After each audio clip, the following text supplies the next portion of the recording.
오늘은 애가를 부르는 중에도 해야 할 것이라는 제목으로 함께 은혜 나누겠습니다.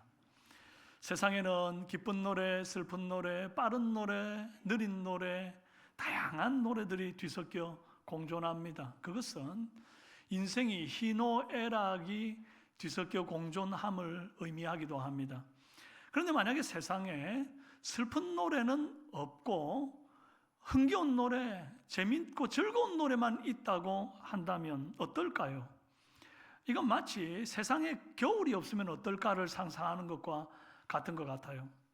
엄동설한 꽁꽁한 겨울에는 이제 빨리 봄이 오기를 고대하는 마음, 따뜻한 온기가 감사되는 그런 마음이 있죠. 장마비가 계속 오면 활동하기가 무척 힘들고 집들이 침수가 되기도 하고 빨래는 잘 안 말라 꿉꿉하고 가정은 집 안은 또 습하죠. 그래서 비를 되게 싫어하시는 분들이 많이 있습니다. 그러나 또 비가 와야 농사가 되고 비가 오고 난 이후에 날이 더욱 맑고 맑은 날은 더욱 맑아 감사하게 되는 것이죠. 슬픈 노래를 불러본 자가 기쁨의 노래를 더 기쁘게 부를 수 있는 것 아닙니까? 그러므로 슬픔의 노래, 즉 애가는 인생의 맛을 숙성시키는 과정이라고 볼 수 있습니다. 하나님이 쓰시는 귀한 하나님의 사람들은 대부분 이 애가를 부르는 시간들을, 어려운 시절들을 지나요. 요셉은 형들에게 팔려서 노예 생활 또 감옥 생활했던 애가를 불렀던 시절이 있었죠. 모세는 40년 미디안 광야 생활하는 중에 양 뒤치다거리 하면서 또 애가를 불렀죠. 다윗은 사울의 칼을 피해서 또 아들 압살롬의 반역을 피해서 도망다니면서 불렀던 슬픔의 노래들이 있었단 말이에요. 그런데 오늘 우리가 읽은 이 본문의 예레미야의 애가는 다른 믿음의 선배들의 애가들과는 차원이 다른 어떤 처절함과 비참함이 그 속에 녹아 있습니다. 예레미야 애가의 원문의 시작은 에카, 어찌하여 라고 하는 탄식으로 시작을 합니다. 그래서 예레미야 애가의 히브리어의 정식 제목은 에카입니다. 그런데 히브리 랍비들이 애가를 기노트라고 하는 말로도 바꾸어 불렀어요. 이 기노트는 장례식에서 죽은 자를 애도하는 슬픔의 노래, 장송곡을 뜻합니다. 예레미야 애가는 그러니까 눈물의 노래고 슬픔의 노래인 거예요. 바벨론의 느부갓네살 왕이 BC 586년에 예루살렘 성을 쳐들어옵니다. 그리고 성을 초토화시키고 성전을 불사지르죠. 그리고 군사들과 젊은이들을 칼에 죽이고 유다는 완전히 멸망하게 되고 맙니다. 좀 실력 있고 능력 있는 사람, 데리고 가면 도움될 것 같은 사람들은 싹 사로잡아서 바벨론 127도에 뿔뿔이 흩어 포로로 잡아가고, 남겨봐야 데리고 가봐야 아무 도움 안 되는 아주 가난하고 무력한 사람들만 남겨놓고 그렇게 예루살렘은 폐허가 되고 말아요. 이런 비통한 망국의 현장에서 예레미야가 슬픔의 노래를 부르는 것입니다.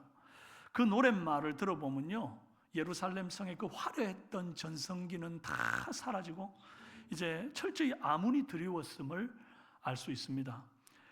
가사가 이렇습니다. 전에는 사람이 많더니 이제는 적막하게 앉았고, 전에는 열국 중에 크던 자가 이제는 과부같이 되었고, 전에는 열방 중에 공주였는데 이제는 강제노동하는 자가 되었고, 밤에는 슬피 울고 눈물은 뺨에 흐르고, 위로자는 없고, 친구들이 배반하여 원수가 되었고, 백성들은 사로잡혀갔고, 성문들은 적막하고, 제사장들은 탄식하고, 처녀들은 근심하며, 어린 자녀들이 대적에게 사로잡혔고, 지도자들은 배고픈 사슴처럼 힘없이 달아났다.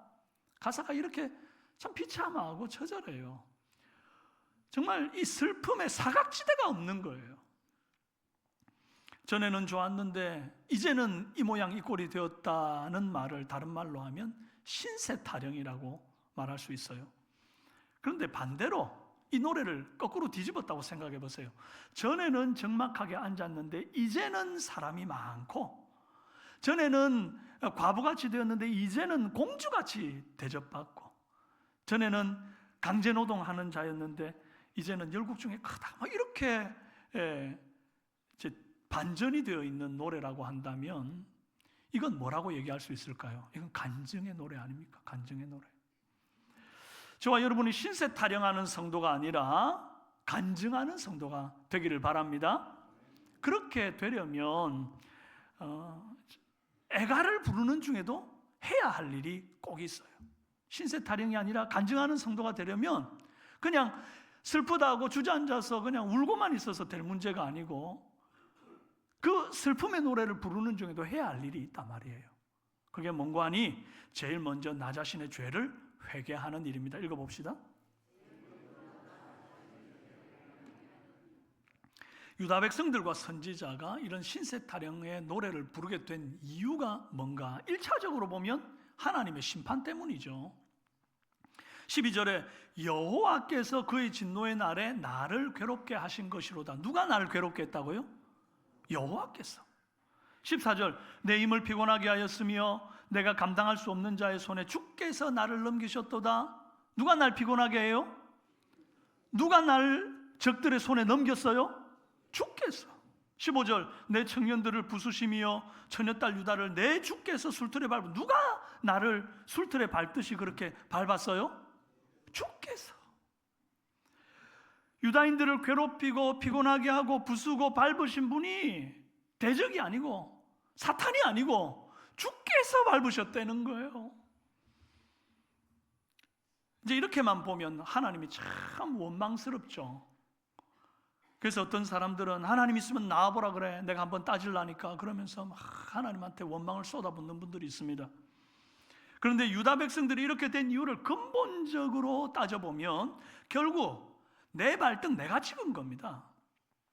전월세 계약을 할 때 임대차 계약서라는 걸 쓰잖아요. 그러면 그 계약서에 있는 내용 가운데 임대인이 고의로 주인의 집을 파손하거나 훼손하면 반드시 물어야 돼요. 그리고 월세를 내지 않거나 임대인이 살기로 해놓고 다른 사람을 대신 들어와 살게 하거나 그러면 이제 계약 위반이 되어서 위반에 대한 모든 위약의 책임을 임대인이 지게 되어 있단 말이죠. 하나님이 이스라엘 백성들을 이제 애굽 땅에서 출애굽시켜서 가나안 땅에 이주를 시키면서 임대차 계약 같은 걸 썼습니다. 그게 뭔고 하니 이제 신명기에서 맺은 언약과 이 계약, 그리심산에서의 축복, 에발산에서의 저주의 그 언약을 맺었어요. 그러면서 그 언약 끝에는 반드시 아멘 할지어다. 그래서 온 백성들이 아멘 하니 이러고 넘어가거든요. 그 아멘이 뭔가 하니까 도장 찍었다 이 말이에요. 계약서에 도장 찍었다.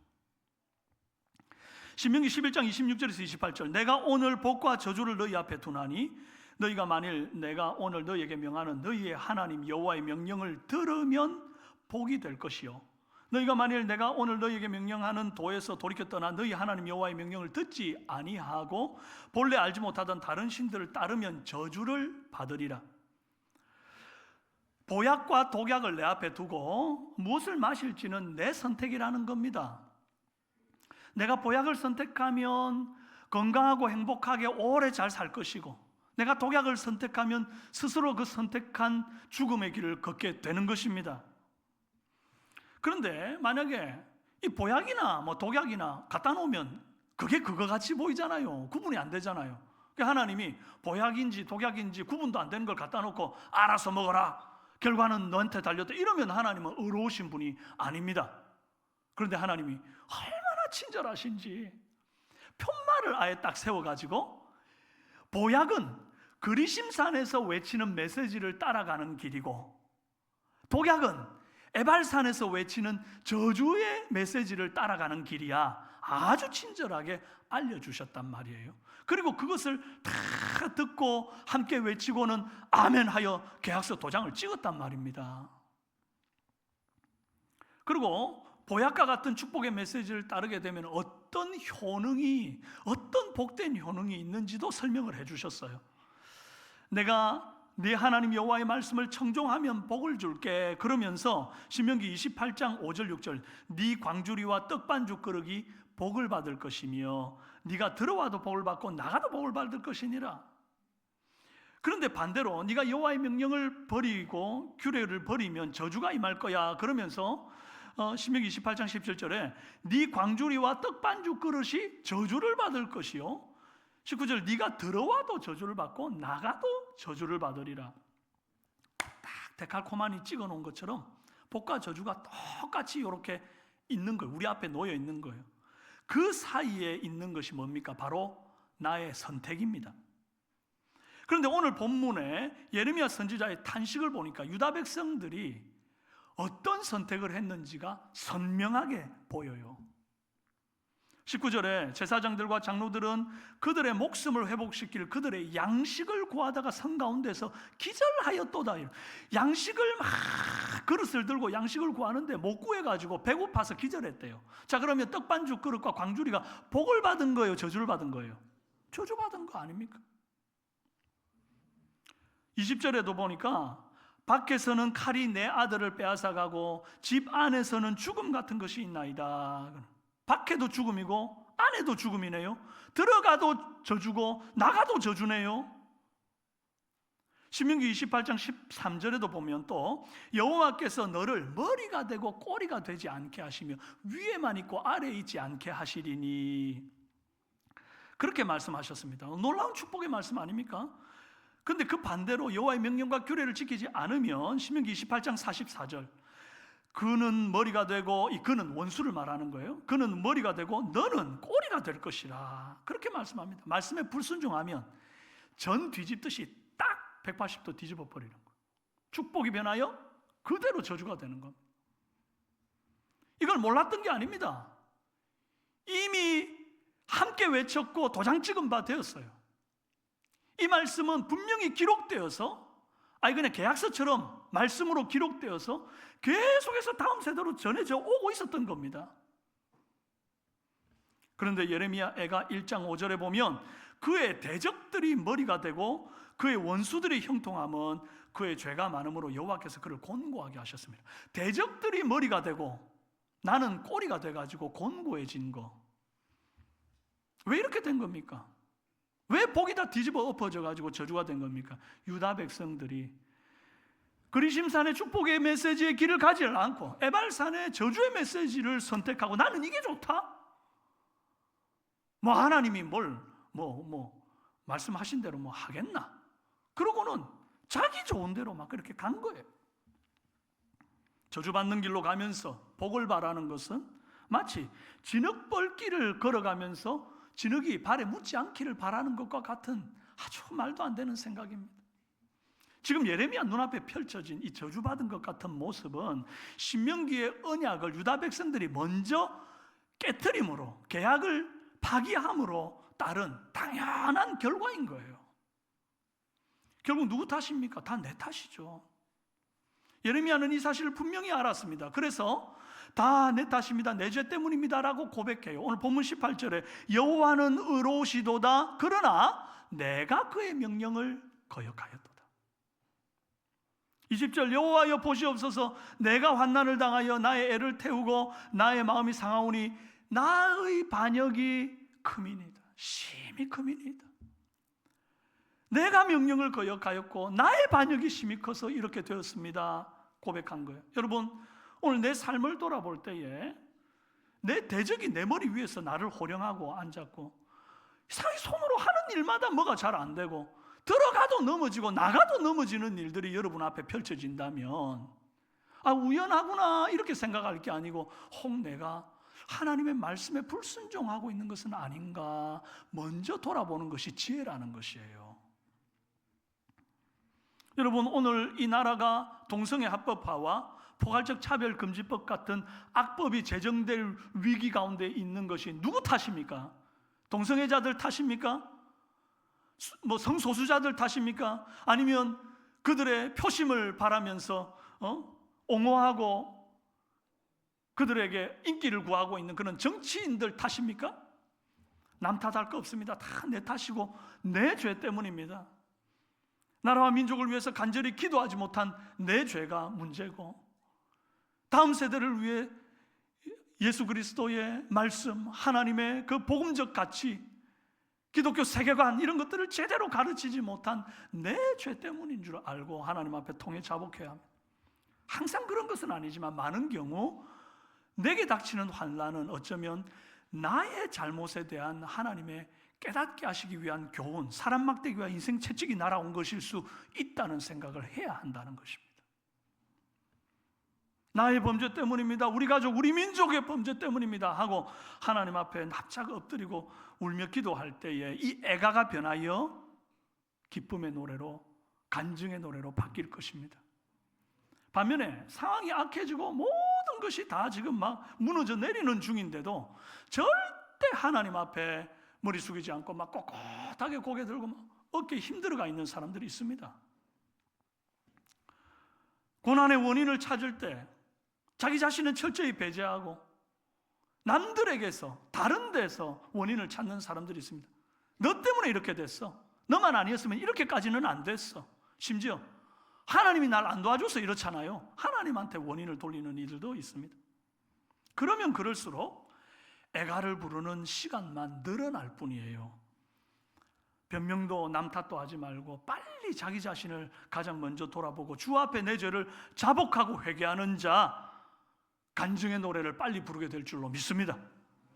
무엇보다 하나님의 말씀을 사랑하고 말씀을 기억하며 말씀대로 좀 살기를 바랍니다. 그게 주님 잘 되자고 말씀대로 사나요? 아니에요. 그거 다 나를 위한 거 아닙니까?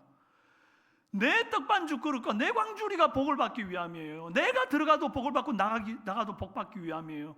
말씀을 준행할 때 내가 머리가 되고 꼬리가 되지 않는다는 그 하나님의 말씀이 이루어질 것이기 때문에 그래서 내가 말씀을 따라가는 거예요. 할렐루야.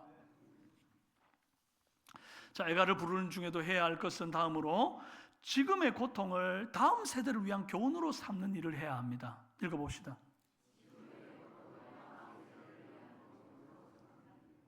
18절에 너희 모든 백성들아 내 말을 듣고 내 고통을 볼지어다 그래요. 아니 왜 지금 내 말을 듣고 내 고통을 봐서 어쩌자고요? 지금 펑펑 울면서 이렇게 탄식 섞인 말을 하고 있는데 그 말 들으면 기분만 우울하지. 막 사람들 다 죽어 나자빠졌고 여기저기서 막 피비린내가 나는 이런 상황인데 그 고통 봐서 도대체 어쩌라고요? 다음 세대에게 교훈을 주는 겁니다. 두 번 다시 어리석은 선배들처럼 죄와 실수를 반복하지 않도록 교훈 삼으라는 말이에요. 제 왼쪽 팔목 위에는 엄지손가락만한 아주 보기 싫은 흉터가 하나 있습니다. 저희 아이들이 저한테 물어요. 아빠, 그 흉터는 어떻게 생긴 거야? 이렇게 물어보면 제가 이렇게 대답해 주죠. 아빠가 물이 잘 안 나오는 그런 집에 산 적이 있었어. 그래서 모터를 돌려가지고 물을 끌어올려야 샤워를 겨우 하는 집에 살았는데 하루는 샤워할 때 이렇게 젖은 손으로 그냥 모터 스위치를 켰단다? 근데 감전이 돼가지고 나도 모르게 손이 팍 튕겨 나가는데 마침 곁에 있던 그 어떤 날카로운 그 금속에다가 확 베어가지고 살이 이만큼 파여졌어. 피가 막 나고 너무 아팠어. 너희들은 절대로 젖은 손으로 전기제품 만지면 안 돼. 애들이 전기제품을 젖은 손으로 만진 적이 있을까요? 없을까요? 없어요. 한 번도 감전 안 되고 컸어요. 뭐 때문에요? 제 흉터 때문에. 이 흉터는 저에게는 상처고 아픈 기억이에요. 나의 실수고 나의 모자람이에요. 그런데 이것이 다음 세대에게는 교훈이 되는 것입니다. 안타까운 얘기지만 과거에 못 배우신 부모님들이 어렵게 농사나 막노동 같은 걸 하면서 자녀들을 키우시는 분들 있잖아요. 그런 분들은 꼭 자녀들한테 한마디 이런 말들을 합니다. 너 제발 좀 놀지 말고 공부 좀 열심히 해. 계속 그렇게 놀다가는 이 애비처럼 된다. 너 애비처럼 되기 싫으면 열심히 해야 돼. 그럼 왜 이런 말을 합니까? 내 고통을 봐. 너무 힘들어. 너는 제발 나처럼 살지 않길 바래. 나와 같은 실수를 반복하지 않기를 바래 하는 그 마음을 담아서 다음 세대를 교육하는 거 아닙니까? 내가 지금 당하는 고통을 망각하지 않고 기억할 때에 두 번 다시 같은 고통을 겪지 않도록 삶을 교정할 수 있습니다. 내 삶을 교정할 수 있을 뿐 아니라 다음 세대를 바르게 인도할 수 있단 말이에요. 오늘 우리는 예레미야 애가를 보면서 예레미야의 시대에 유다 백성들이 정말 하나님을 거역하고 살았던 그 모습대로 살면 안 된다는 교훈을 받아야 합니다.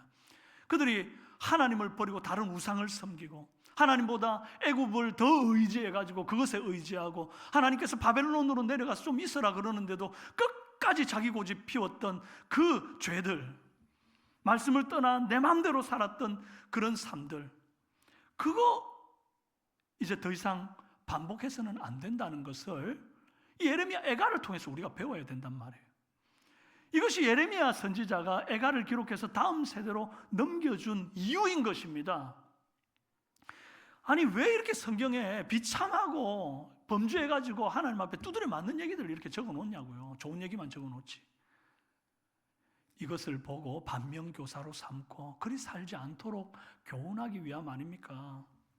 여러분, 그렇다고 한다면 지금 우리의 삶에서도 이와 같은 일들이 잘 일어나야 한다는 것을 말합니다. 바로 이제 부모들이 자녀들에게 교육한다고 꼭 하는 얘기들 가운데 보면 자기 잘한 얘기, 어린 시절 엄마는 참 잘했다, 학교 다닐 때 아주 공부도 잘했고 열심히 했어, 아침에 제일 먼저 너 맨날 늦잠 자지, 엄마는 얼마나 일찍 일어나는지 몰라. 일찍 일어나고 제일 먼저 학교에 갔고 쉬는 시간에도 나는 밖에 나가서 애들 운동장에서 놀 때 나는 공부했어. 수학 문제 하나 더 풀었어.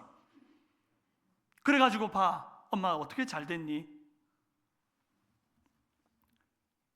엄마는 부모님 말씀도 잘 들었어. 심부름도 잘해. 그 너 심부름할 때마다 자꾸 토를 다냐?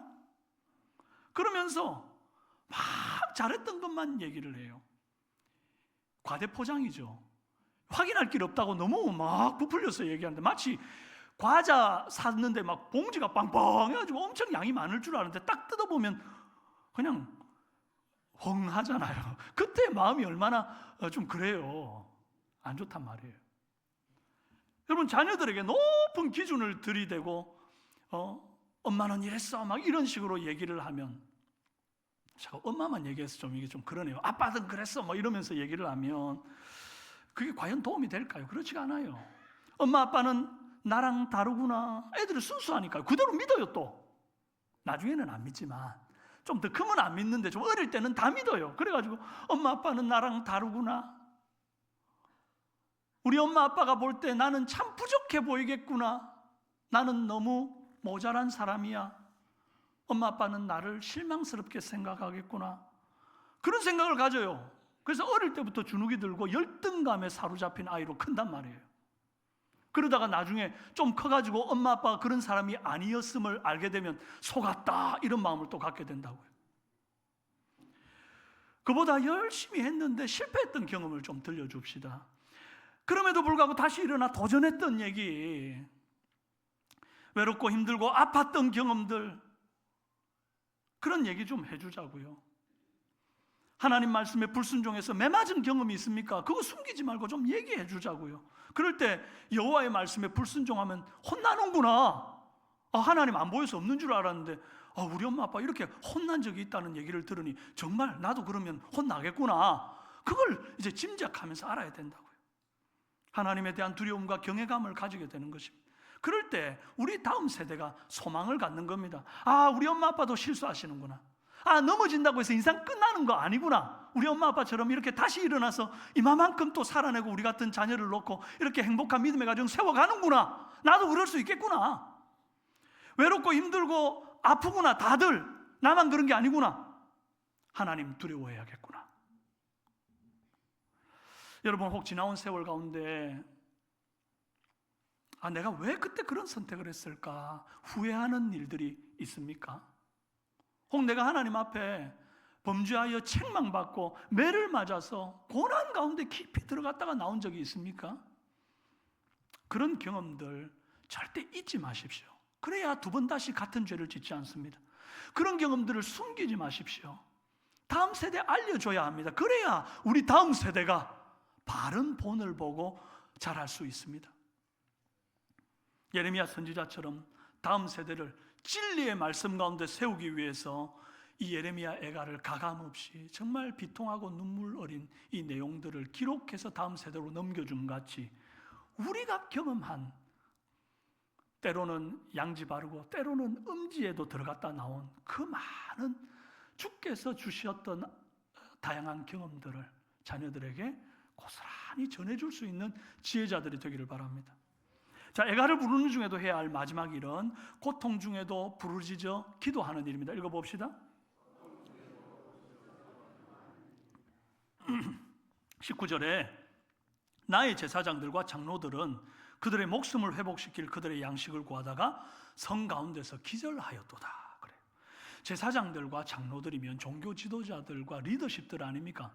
그러면 백성들의 어떤 문제와 어려움이 있으면 그 모든 것들을 대표해서 하나님 앞에 나와가지고 주님 얼굴을 구하고 하나님의 도우심을 구해야 될 것 아닙니까? 그런데 이 제사장들과 장로들이 뭘 구했냐? 성경에 보니까 그들의 양식을 구하다가 자기 먹을 양식 구했대. 백성들을 위한 양식을 구한 것도 아니에요. 자기 먹을 양식 구하다가 못 구하고 성 가운데 기절해 죽었다는 거. 야, 예레미야 선지자가 보고 있는 이 제사장들은요, 처음부터 끝까지 참 못났어요. 예레미야 5장 31절에 보면 선지자들은 거짓을 예언하며 제사장들은 자기 권력으로 다스리며 내 백성은 그것을 좋게 여기니 마지막에는 너희가 어찌하려느냐. 예루살렘에 심판이 있기 전에 아직 평안할 때 그때 제사장들이 뭘 구했는가 하니까 권력을 구했다는 겁니다. 그랬는데 그 습관이 여전하여 이제는 예루살렘이 완전히 멸망당하고 백성들이 저렇게 죽어 나자빠졌는데도 이 제사장들은 자기 배만 구하고 있는 거예요. 자기 먹을 양식만 구하고 있는 거예요. 기도 안 합니다. 하나님의 얼굴을 구하지 않아요. 주님의 도우심을 구하지 않아요. 참 못났죠. 기왕 먹을 게 없어서 기절할 것 같으면 하나님 앞에 나와서 기도하다가 부르짖다가 기절해야 될 것 아닙니까? 하나님, 나의 죄 때문입니다. 저 백성들을 불쌍히 여겨주십시오. 그리고 하나님 앞에 부르짖어 기도하다가 배고파서 기절해버리면 백성들이 박수라도 쳐줄 것 아닙니까? 아, 우리 제사장, 우리 장로 훌륭하다고 그랬는데 그 시절 유다의 제사장들과 장로들은 아무도 여호와의 얼굴을 구하지 않았습니다. 그런 가운데 하나님 앞에 부르짖는 이가 하나 있었는데 바로 예레미야였어요. 예레미야는 홀로 여호와께 부르짖습니다. 20절에 여호와여 보시옵소서, 내가 환난을 당하여 나의 애를 다 태우며 나의 마음이 상하오니 나의 반역이 심히 크니이다. 예레미야가 도대체 뭔 반역을 했습니까? 예레미야가 결혼하지 말래서 결혼도 안 하고 온갖 수모를 다 겪으면서 예언을 했던 그 선지자가 지금 내 반역이 심히 큽니다 그러면서 모든 백성들의 죄악을 대신 지고 마치 예수님이 우리 죄를 대신 지고 나온 것처럼 그렇게 하나님 앞에 중보하며 기도하는 그런 모습이잖아요. 여러분, 이게 우리의 기도의 모습이 되어야 한다는 것입니다. 예레미야에가는 눈물로 주께 부르짖어 기도하는 기도의 모음집이라고 보면 되겠어요. 예레미야가 3장 55, 56절 말씀, 여호와여 내가 심히 깊은 구덩이에서 주의 이름을 불렀나이다. 주께서 나의 음성을 들으셨사오니 이제 나의 탄식과 부르짖음에 주의 길을 가리지 마옵소서. 내가 주의 이름을 불렀더니 주께서 이미 나의 음성을 들으셨사오니, 과거형으로 쓰는 거예요. 과거형으로. 여러분, 우리가 고통 가운데 부르짖어 기도할 때 당장 뭐가 이루어지지 않는다고 해서 하나님이 안 듣고 계신 게 아니란 말입니다. 믿음으로 하나님, 내가 부르짖었더니 주께서 이미 들으셨나이다. 할렐루야. 그렇게 기도해야 되는 거예요. 하나님 듣고 계시니까. 예레미야가 3장 59절, 여호와여 나의 억울함을 보셨사오니 나를 위하여 원통함을 풀어주옵소서. 내 억울함을 좀 봐주세요가 아니에요. 보셨사오니 과거형이란 말이에요. 이미 다 알고 계시는 하나님이에요. 그럼에도 불구하고 너희가 기도하여야 할지라. 여러분, 우리가 기도해야 합니다. 예레미야가 5장 1절, 여호와여 우리가 당한 것을 기억하시고 우리가 받은 치욕을 살펴보시옵소서. 처음부터 끝까지 다 기도예요. 기도. 여러분, 고통 중에도 반드시 기도는 해야 합니다. 슬프다고 아프다고 그냥 울고 앉아가지고 막 포기하고 그냥 널브러져 있는 것은 하나님의 뜻이 아니에요. 고통 중에도, 애가를 부르는 중에도 우리는 기도해야 합니다. 시편 107편 10절에서 14절 말씀에 사람이 흑암과 사망의 그늘에 앉으며 곤고와 쇠사슬에 매임은 하나님의 말씀을 거역하며 지존자의 뜻을 멸시함이라 그랬습니다. 여러분, 사람이 곤고와 쇠사슬에 매임은 이게 우연히 되는 문제가 아니고 저 적들이 나빠서가 아니고 뭐 때문이라고요? 하나님의 말씀을 거역하며 지존자의 뜻을 멸시했기 때문이다. 그러므로 그가 고통을 주어 그들의 마음을 겸손하게 하셨으니 그들이 엎드러져도 돕는 자가 없도다. 여러분, 방금 이 읽은 말씀, 이 시편 말씀이 지금 유다가 받는 상황과 너무 비슷하지 않습니까? 유다가 하나님의 말씀을 거역하며 그 뜻을 멸시했기 때문에 하나님이 고통을 주어서 그들을 겸손하게 하신 거예요. 근데 이제 이 다음 구절이 중요합니다. 그래서 우리가 범죄하고 우리가 하나님의 뜻을 멸시한 덕분에 고통받는 거, 예, 알겠습니다. 근데 그 다음 우리 어떻게 해야 됩니까? 그 다음 구절을 함께 읽습니다. 시작. 이에 그들이 환난 중에 여호와께 부르짖음에 그들의 고통에서 구원하시되 흑암과 사망의 그늘에서 인도하여 내시고 그들을 얽어맨 줄을 끊으셨도다. 할렐루야. 바로 이거예요. 환난 중에 부르짖을 때에 고통에서 구원하시고 흑암과 어둠 가운데 사망 가운데 있는 그들을 인도하여 내시고 우리를 얽어맨 줄을 끊어버리시는 거예요. 오늘 예레미야의 애가처럼 슬픔의 노래를 부르시는 분 계십니까? 고통과 외로움과 아픔이 있습니까? 그렇다면 그 고통 중에 부르짖어 기도하십시다. 기도를 쉬지 맙시다. 그리하여 주님의 구원과 인도하심과 얽어맨 줄을 끊어주시는 하나님의 놀라운 회복을 경험할 수 있기를 바랍니다. 사랑하는 여러분, 살면서 기쁨의 노래만 부를 수는 없습니다. 살다 보면 우리가 슬픔의 노래를 부르는 날이 반드시 온다고요. 그럴 때에 꼭 기억합시다. 애가를 부르는 중에도 해야 할 일이 있다. 제일 먼저 나 자신의 죄를 돌아보는 것, 그리고 아버지 앞에 회개하는 것. 그 다음이 내 지금 이 고통을 절대 잊지 말고 두 번 다시 같은 죄를 짓지 않으며 이 고통을 다음 세대에게 교육하는 것. 그리고 고통 중에도 부르짖어 기도하는 것.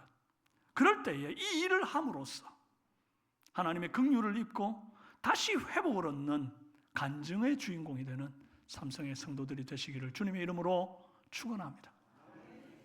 우리 함께 찬송하고 기도하죠. 주여, 우린 연약합니다.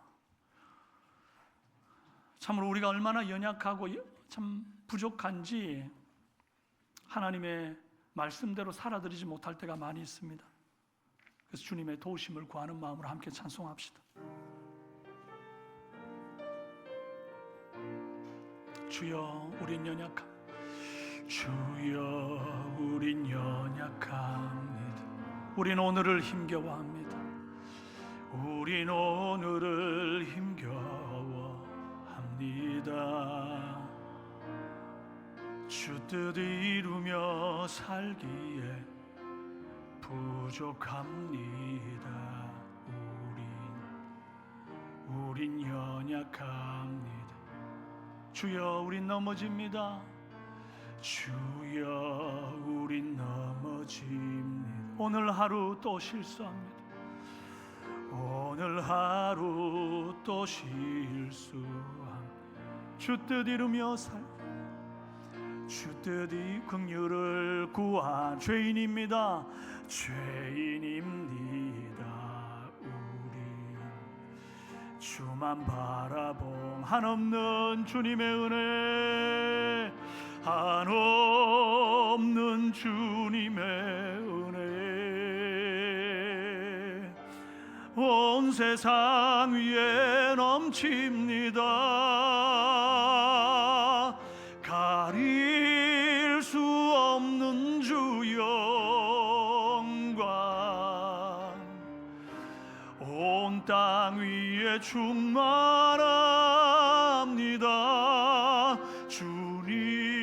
주님만이 길이오니 우린 그 길 따라갑니다.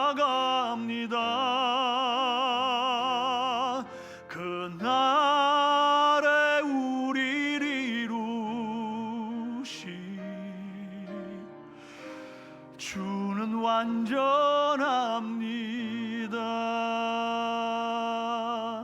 말씀 생각하시면서 함께 한번 기도합시다. 여러분, 참으로 우리가 연약하지 않습니까? 말씀대로 살아야 하는데, 하나님의 언약을 지키며 살아야 하는데 순간순간 유혹에 눈이 멀어 넘어질 때가 얼마나 많습니까?